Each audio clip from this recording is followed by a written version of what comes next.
Bonjour, c'est Amandine du blog Life Path to Happiness, chemin de vie vers le bonheur. Cette semaine, je voudrais vous parler de la confiance en soi, parce que c'est un problème qui nous concerne toutes. La confiance en soi, ou plutôt le manque de confiance en soi, on a tendance à avoir une attitude de déresponsabilisation par rapport à ça. On la porte dans nos bagages comme un héritage éducatif, ce qui est certainement le cas, mais on ne se rend pas compte qu'insidieusement, on peut encore, à notre âge, l'abîmer, cette confiance en soi. Il est temps d'arrêter le massacre. Dans cette vidéo, je vous donne 5 trucs à adopter immédiatement pour renforcer sa confiance en soi et arrêter de s'auto-sabrer. Premier bon réflexe, on arrête de se maltraiter et de se considérer comme sa pire ennemie. Combien de fois on se dévalorise, on se culpabilise, on se menace. Dans notre tête, ça donne quoi? Dévalorisation. Non mais t'as vraiment aucune volonté. Ouais, voilà, à chaque fois c'est pareil, tu te fixes des objectifs, tu les atteins même pas, mais ma pauvre fille, tu vas jamais réussir dans ta vie. Culpabilisation. Non mais tu vois, c'est encore de ta faute. Déjà la dernière fois, c'est passé comme ça, et puis là, ça y est, tu reproduis tes erreurs, et puis c'est encore toi qui fais payer aux autres tes incompétences. Menace. Ah non mais franchement, si tu fais pas ça, c'est que tu es vraiment une pauvre quiche. Alors là, c'est menace et dévalorisation. Et puis on peut se rajouter aussi toutes sortes d'injonctions. Non mais il faut absolument que tu fasses ça. Je devrais faire ceci. Je devrais faire du sport plus souvent. Je devrais mieux manger. Je passe pas assez de temps avec ma fille.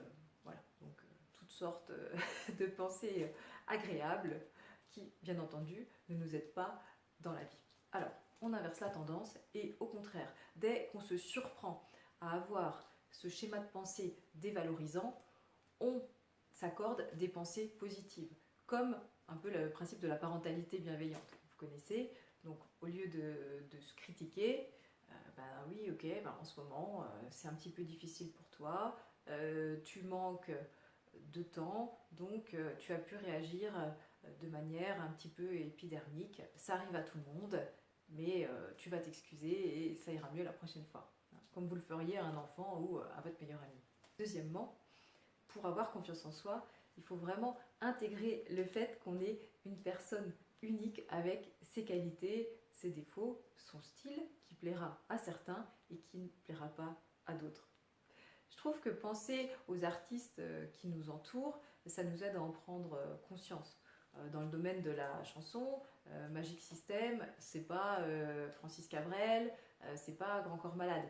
Ils ont tous leurs particularités. Certains adorent Grand Corps Malade, d'autres détestent. C'est pareil dans le domaine de la littérature. Un Musso n'écrira pas comme une Amélie Nothomb. Il y en a qui aiment, il y en a qui n'aiment pas. Essayez de penser à ça quand vous avez du mal à accepter certaines de vos particularités physiques ou de caractère en me disant bah oui là voilà ça c'est moi, il y en a qui aiment, il y en a qui n'aiment pas et puis si vous voulez améliorer les choses vous pouvez travailler là-dessus mais il y a quand même un fond que vous ne pourrez pas changer et c'est bien d'en prendre conscience. Troisième réflexe, c'est se faire son propre avis face à une situation et le privilégier par rapport à celui des autres. Moi, fut un temps, je fonctionnais complètement différemment, c'est-à-dire que à la moindre difficulté, je m'empressais d'appeler tout mon réseau de proches pour savoir ce que je devais faire.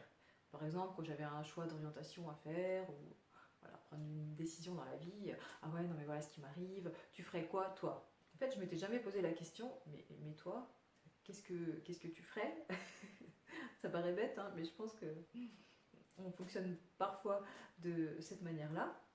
Donc, on inverse la tendance. Face à une difficulté, au lieu de s'empresser de demander à sa meilleure amie, à son conjoint ce qu'il ferait, on se dit, voilà, ok, tu es dans cette situation, qu'est-ce qui te convient le mieux à toi?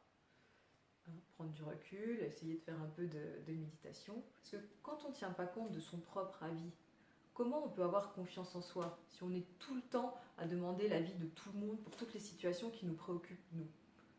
À force, on sait très bien que notre avis ne compte pas et ça ne fait que renforcer cette dévalorisation de nous-mêmes.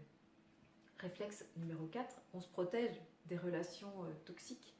Ah oui, on évite de s'entourer des personnes qui nous dévalorisent, qui nous critiquent, qui nous malmènent.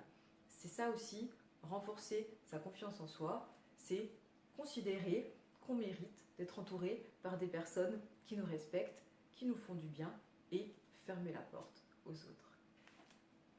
Cinquième et dernier réflexe, c'est de travailler sur soi, de faire du développement personnel. On est dans une logique d'amélioration continue. On se rend compte tous les jours qu'on a du chemin à faire, mais qu'on fait aussi des petits pas, qu'on s'améliore tous les jours.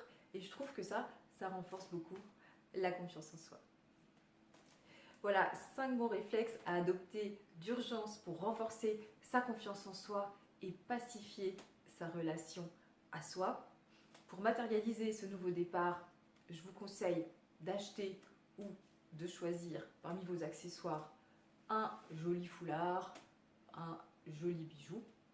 C'est une idée que j'ai reprise d'une conférence à laquelle j'avais assisté sur Mulhouse qui s'appelait « Comment être un bon compagnon pour soi-même ».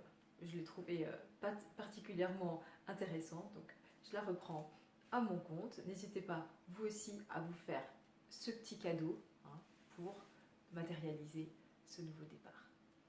Je vous souhaite de passer une excellente semaine. Je vous remercie de suivre mes vidéos et je vous dis à jeudi prochain.